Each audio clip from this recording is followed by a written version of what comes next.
Hello everyone, welcome back to my channel. ಹೇಗಿದ್ದೀರಾ ಎಲ್ಲರೂ? ಇವತ್ತಿನ ನಮ್ಮ ಟಾಪಿಕ್ ನುಗ್ಗೆಕಾಯಿ ಸಾಂಬಾರು. ಎಲ್ಲರೂ ಮಾಡುವಂಥ ನುಗ್ಗೆಕಾಯಿ ಸಾಂಬಾರನ್ನೇ ಏನು ರೀ ತೋರಿಸ್ತೀನಿ ಅಂದರೆ, ಹೌದು, ಎಲ್ಲರೂ ನುಗ್ಗೆಕಾಯಿ ಸಾಂಬಾರು ಮಾಡ್ತಾರೆ. ನಾನು ಫಸ್ಟ್ ಮಾಡ್ತಾಯಿದ್ದೆ, ಬಟ್ ಈ ಥರ ಮಾಡಿ ನೋಡಿ, ನುಗ್ಗೆಕಾಯಿ ಸಾಂಬಾರು ಸೂಪರಾಗಿರುತ್ತೆ. ಒಂದು ಸರಿ ಟ್ರೈ ಮಾಡಿದ್ಮೇಲೆ ನಿಮಗೆ ಅರ್ಥ ಆಗುತ್ತೆ. ಟ್ರೈ ಮಾಡಿ, ಆಮೇಲೆ ನನಗೆ ಕಮೆಂಟ್ ಸೆಕ್ಷನಲ್ಲಿ ಕಮೆಂಟ್ ಮಾಡಿ. ನಾರ್ಮಲ್ ನುಗ್ಗೆಕಾಯಿ ಸಾಂಬಾರಿಗೂ ಇದಕ್ಕೂ ಏನು ವ್ಯತ್ಯಾಸ ಅಂತ ಮಾಡಬೇಕಾದ್ರೇ ನಿಮ್ಗೆ ಅರ್ಥ ಆಗೋಗುತ್ತೆ.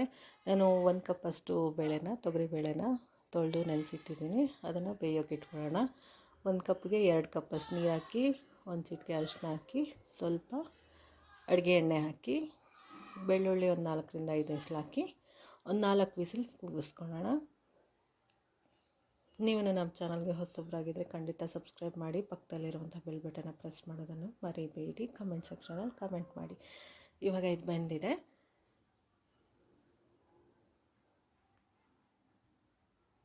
ಆಲ್ಮೋಸ್ಟ್ ನುಗ್ಗೆಕಾಯಿ ಸಾಂಬಾರನ್ನು ನಾವು ಇಡ್ಲಿ ಜೊತೆನೂ ಚೆನ್ನಾಗಿರುತ್ತೆ, ಮತ್ತು ರೈಸ್ ಜೊತೆ ಅಂತೂ ತುಂಬಾ ಟೇಸ್ಟಿಯಾಗಿರುತ್ತೆ.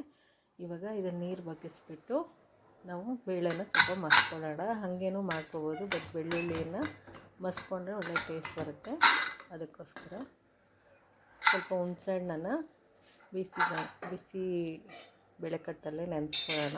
ಸ್ವಲ್ಪ 1-2ರಿಂದ 3 ಎಸಳಷ್ಟು ನೀರಲ್ಲಿ ನೆನೆಸಿಟ್ಕೋಬೇಕು. ಇದನ್ನು ಬೇಳೆ ಮತ್ತು ಬೆಳ್ಳುಳ್ಳಿಯನ್ನು ಮ್ಯಾಶ್ ಮಾಡ್ಕೊಳ್ಳೋಣ. ಕೆಲವರು ಈ ಬೇಳೆ ಜೊತೆನೇ ಟೊಮೊಟೊ ಹಾಕ್ತಾರೆ, ಅದು ಬೇರೆ ಟೇಸ್ಟ್ ಇರುತ್ತೆ. ಇವಾಗ ನಾನು ಹೇಳೋ ಥರ ಮಾಡೋದ್ರಿಂದ ಇನ್ನೂ ಒಳ್ಳೆ ಟೇಸ್ಟ್ ಬರುತ್ತೆ.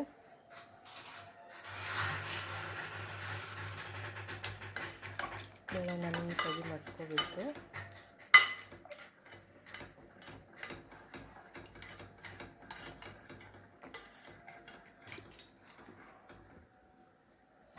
ಇವಾಗ ಸ್ವಲ್ಪ ಕಾಯಿಸೋದಕ್ಕೆ ಸ್ಟವ್ ಅಂಟಿಸ್ಕೊಂಡಿದ್ದೀವಿ. ನಾವು ಕಟ್ಟಾವಾಗಲಿ ಬಗ್ಸಿದ್ವಲ್ಲ, ಆ ಬಗ್ಸಿರೋ ಕಟ್ಟನ್ನು ಮತ್ತು ಬೇಳೆಯಲ್ಲಿ ಹುಯ್ಕೊಬಿಡೋಣ.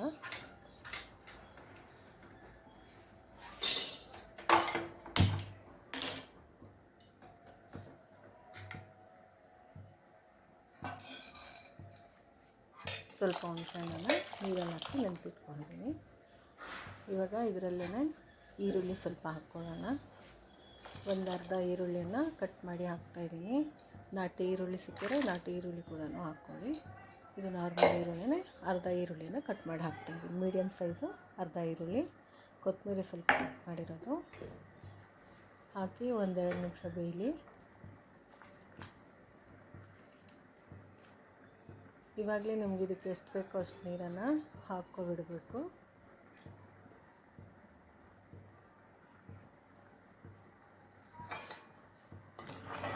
ತುಂಬ ತೆಳುವೂ ಇರಬಾರ್ದು, ತುಂಬ ಗಟ್ಟಿನೂ ಇರಬಾರ್ದು. ಸಾಂಬಾರು ಮೀಡಿಯಮ್ ಆಗಿದ್ರೇ ಸಾಂಬಾರು ಟೇಸ್ಟ್ ಇರೋದು. ತುಂಬ ತೆಳುವಾದ್ರೂ ನೀರಿರುತ್ತೆ, ಉಪ್ಪು ಖಾರನೂ ಇರಲ್ಲ ಅಂತ ಅನ್ಸುತ್ತೆ. ನಾವು ಎಷ್ಟು ಉಪ್ಪು ಖಾರ ಹಾಕೋದು, ಬೇಳೆಗೆ ಎಷ್ಟು ಬೇಕೋ ಉಪ್ಪು ಖಾರ ಅಷ್ಟು ಹಾಕಿದ್ರೇ ಟೇಸ್ಟ್ ಬರೋದು ಸಾಂಬಾರಿಗೆ. ನೋಡಿ, ಇಷ್ಟು ಮಾತ್ರ ಇರಬೇಕು. ಇವಾಗ ಒಂದು ಕುದಿ ಬಂದಿದಲ್ವ, ಇವಾಗ ಇದಕ್ಕೆ ನುಗ್ಗೆಕಾಯಿ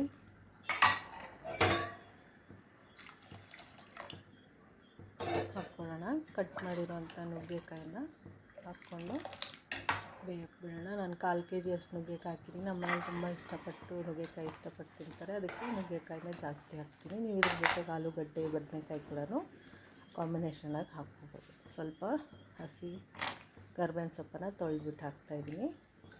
ಕರ್ಬೇವಿನ ಸೊಪ್ಪು ಯಾವಾಗಲೂ ಅಷ್ಟೇ ಸಾಂಬಾರ್ಗೆ ಹಾಕ್ದಾಗ, ಬೇಯೋವಾಗಲೇ ಹಾಕಿದಾಗ ಒಳ್ಳೆ ಟೇಸ್ಟು ಘಮ ಕೂಡ ಬರುತ್ತೆ. ಟೊಮೊಟೊ ಒಂದು 3 ಟೊಮೊಟೊ ಮೀಡಿಯಮ್ಮು ಆಗಿ ಕಟ್ ಮಾಡಿದ್ದೀವಿ, ತುಂಬ ಸಣ್ಣಕ್ಕಲ್ಲ, ಮೀಡಿಯಮ್ ಆಗಿ ಕಟ್ ಮಾಡಿದ್ದೀವಿ.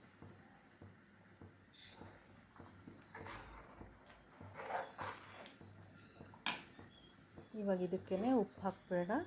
ಆವಾಗ ಉಪ್ಪು ಹುಳಿ ಚೆನ್ನಾಗಿ ಹಿಡ್ಕೊಳತ್ತೆ ನುಗ್ಗೆಕಾಯಿಗೆ, ಆವಾಗ ಒಳ್ಳೆ ಟೇಸ್ಟ್ ಬರುತ್ತೆ.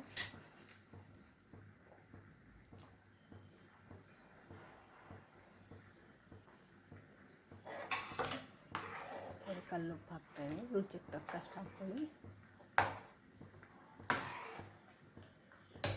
ಇವಾಗ ಇದನ್ನು ಬೇಯೋದಕ್ಕೆ ಬೇರೆ ಸ್ಟವ್ ಮೇಲೆ ಇಟ್ಟು ಒಗ್ಗರಣೆಗೆ ಇಟ್ಕೊಳ್ಳೋಣ. ಇದು ಆಲ್ಮೋಸ್ಟ್ ಚೆನ್ನಾಗಿ ಕಲಿಸ್ಬಿಟ್ಟು ಬೇಯೋಕ್ಕೆ ಸೈಡಲ್ಲಿ ಇಟ್ಬಿಟ್ಟು, ಇದಕ್ಕೆ ನಿಮಗೆ ಒಂದು 15-20 ನಿಮಿಷ ಬೇಯಿಸ್ಕೊಂಡ್ರೆ ಸಾಕು. ಇಲ್ಲ ನೀವು ಕುಕ್ಕರಲ್ಲೇ ಅಂದರೆ 1 ವಿಷಲ್ ಕೂಗಿಸ್ಕೊಂಡ್ರೂ ಸಾಕಾಗುತ್ತೆ. ಉಪ್ಪು ಖಾರ ಆವಾಗ ನೀಟಾಗಿ ಇಟ್ಕೊಂಡಿರುತ್ತೆ. ಇವಾಗ ಒಗ್ಗರಣೆ ಇಟ್ಕೊಳ್ಳೋಣ. ಮೇಯ್ನು ಇದಕ್ಕೆ ಸಾಂಬಾರಿಗೆ ಟೇಸ್ಟ್ ಕೊಡೋದು ಇದೇ ಒಗ್ಗರಣೆ, ಒಳ್ಳೆ ಟೇಸ್ಟ್ ಕೊಡುತ್ತೆ ಒಗ್ಗರಣೆ. ನೀವು ಕರೆಕ್ಟಾಗಿ ಹಾಕೋ ಒಗ್ಗರಣೆ ಎಲ್ಲ ಕರೆಕ್ಟಾಗಿ ಹಾಕಿದ್ರೆ ನಿಮಗೆ ಸಾಂಬಾರು ಸೂಪರ್ ಡೂಪರ್ ಟೇಸ್ಟ್ ಇರುತ್ತೆ. ನೀವು ಯಾವುದೇ ತರಕಾರಿ ಹಾಕಿದ್ರೂ ಈ ಒಗ್ಗರಣೆನ ಫಾಲೋ ಮಾಡಿ ಒಳ್ಳೆ ಟೇಸ್ಟ್ ಬರುತ್ತೆ ಸಾಂಬಾರಿಗೆ.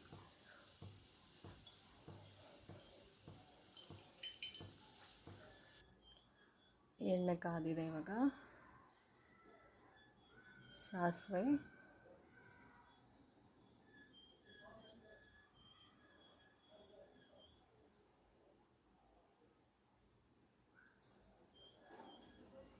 ಜೀರಿಗೆ,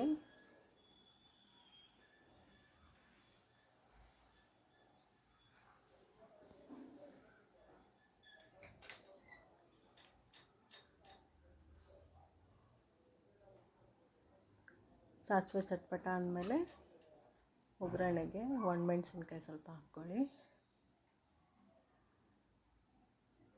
ಸ್ವಲ್ಪ ಹಿಂಗೆ ಹಾಕ್ತಾಯಿದ್ದೀನಿ. ಒಗ್ಗರಣೆಗೆ ಒಂದೆರಡು ಒಣಮೆಣ್ಸಿನ್ಕಾಯಿ,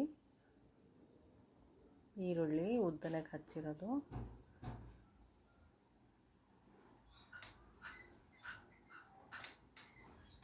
ಕರ್ಬೇವಿನ ಸೊಪ್ಪು,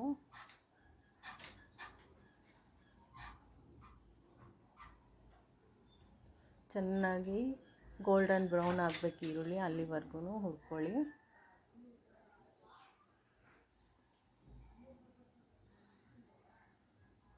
ಇವಾಗ ಒಗ್ಗರಣೆಯಲ್ಲಿ ನಾವು ಏನೇನು ಹಾಕಿದ್ದೀವೋ ಅದನ್ನು ಕಂಪಲ್ಸರಿ ಎಲ್ಲವನ್ನೂ ಹಾಕಿ, ಎಲ್ಲ ಹಾಕಿದ್ರೇ ಆ ಸಾಂಬಾರ್ಗೆ ಒಳ್ಳೆ ಟೇಸ್ಟ್ ಬರೋದು.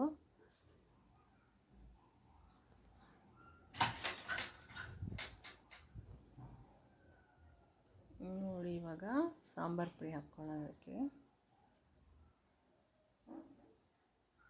ಸಾಂಬಾರು ಪುಡಿ ನೀವು ಮನೇಲಿ ಮಾಡಿರೋ ಸಾಂಬಾರು ಪುಡಿನಾದರೂ ಹಾಕಿ, ಅಥವಾ GRB MTR ನಿಮ್ಗೆ ಯಾವ ಬ್ರ್ಯಾಂಡ್ ಇಷ್ಟನೋ ಅದನ್ನು ಹಾಕ್ಕೊಳ್ಳಿ, ಅದೂ ಚೆನ್ನಾಗಿ ಟೇಸ್ಟ್ ಕೊಡುತ್ತೆ. ನಾನು ಮನೇಲಿ ಮಾಡಿರೋದನ್ನು ಹಾಕ್ತಾಯಿದ್ದೀನಿ.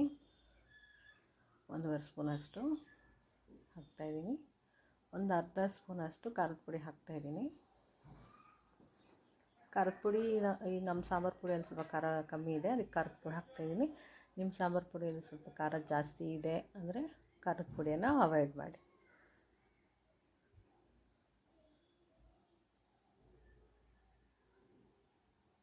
ಲೋ ಫ್ಲೇಮ್ ಇಟ್ಬಿಟ್ಟು ಆಮೇಲೆ ಸಾಂಬಾರು ಪುಡಿ ಹಾಕಿ, ಇಲ್ಲಾಂದರೆ ಹೈ ಫ್ಲೇಮಲ್ಲಿದ್ದರೆ ಸೀದೋಗಿಬಿಡತ್ತೆ, ಆವಾಗ ಮಾಡೋಗಿರೋ ಸ್ಮೆಲ್ ಬರುತ್ತೆ.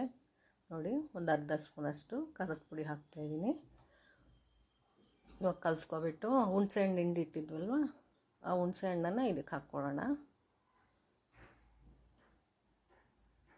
ನೋಡಿ ಈ ಥರ ಹಿಂಡಿಟ್ಟಿದ್ವಲ್ಲ ಅದನ್ನು ಒಗ್ಗರಣೆಗೆ ಹಾಕ್ಕೊಳ್ಳೋಣ.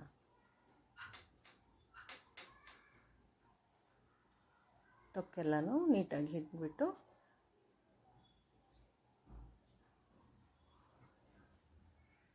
ಬೇಳೆ ಮತ್ತು ನುಗ್ಗೆಕಾಯಿ ಬೇಯಿಸಿಟ್ಟಿದ್ವಲ್ಲ ಅದನ್ನು ಈ ಒಗ್ಗರಣೆನ ಅದಕ್ಕೆ ಟ್ರಾನ್ಸ್ಫರ್ ಮಾಡ್ಕೊಳ್ಳೋಣ. ಆಲ್ಮೋಸ್ಟ್ ಇದಾಗಿದೆ. ಇವಾಗ ಬೇಳೆ ಕಟ್ಟಿಗೆ ಟ್ರಾನ್ಸ್ಫರ್ ಮಾಡ್ಕೊಳ್ಳೋಣ. ಖಂಡಿತ ಸಬ್ಸ್ಕ್ರೈಬ್ ಮಾಡಿ, ಪಕ್ಕದಲ್ಲಿರೋಂಥ ಬೆಲ್ ಬಟನ್ನ ಪ್ರೆಸ್ ಮಾಡೋದು ಮರಿಬೇಡಿ. ನಿಮಗೆ ಆಯುರ್ವೇದದ ಐಟಮ್ಗಳು ಮತ್ತು ಆಯುರ್ವೇದದ ಒಂದು ಟಿಪ್ಸ್ಗಳು ಬೇಕು ಅಂದರೆ ಖಂಡಿತ ನಮ್ಮ ಚಾನಲ್ನ ಸಬ್ಸ್ಕ್ರೈಬ್ ಮಾಡ್ಕೊಳ್ಳಿ. ಅಡುಗೆಯ ಒಂದು ರೆಸಿಪೀಸನ್ನು ಕೂಡ ನನ್ನ ಚಾನಲಲ್ಲಿ ಶೇರ್ ಮಾಡ್ತೀನಿ. ನೋಡಿ, ಇದು ನುಗ್ಗೆಕಾಯಿ ಬೆಂದಿದೆ. ಇವಾಗ ನಾವು ಒಗ್ಗರಣೆ ಹಾಕಿರೋದನ್ನು ಇದರಲ್ಲಿ ಮಿಕ್ಸ್ ಮಾಡ್ಕೊಬೇಡೋಣ.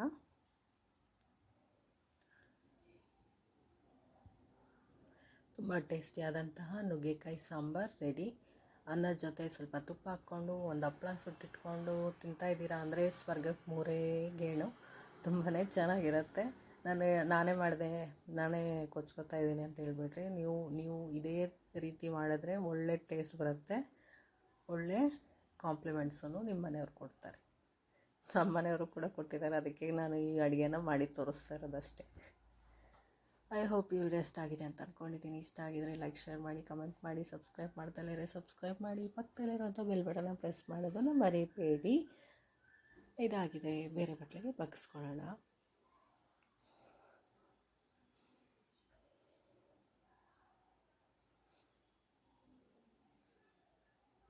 ಒಂದೇ ಒಂದು ಕುದಿ ಬೇಯಿಸ್ಕೊಂಡು ಬೇರೆ ಬಟ್ಲಿಗೆ ಬಗ್ಗಿಸ್ಕೊಬೇಡ.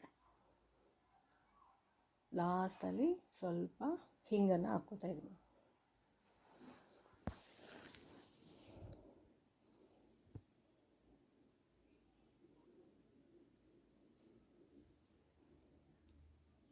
ಆಯಿತು, ಟೇಸ್ಟಿಯಾದಂತಹ ನುಗ್ಗೆಕಾಯಿ ಸಾಂಬಾರು. ಲಾಸ್ಟಲ್ಲಿ ಕೊತ್ತಂಬರಿ ಹಾಕ್ಕೊಂಡು ಇಳಿಸ್ಕೊಂಡ್ಬಿಟ್ರೆ ಆಗೋಯ್ತು.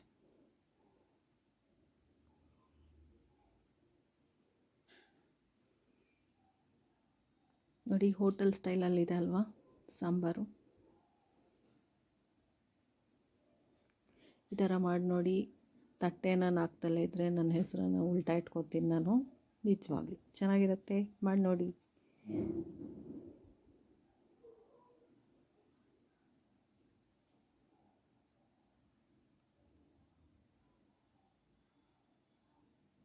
Thank you so much. Bye bye.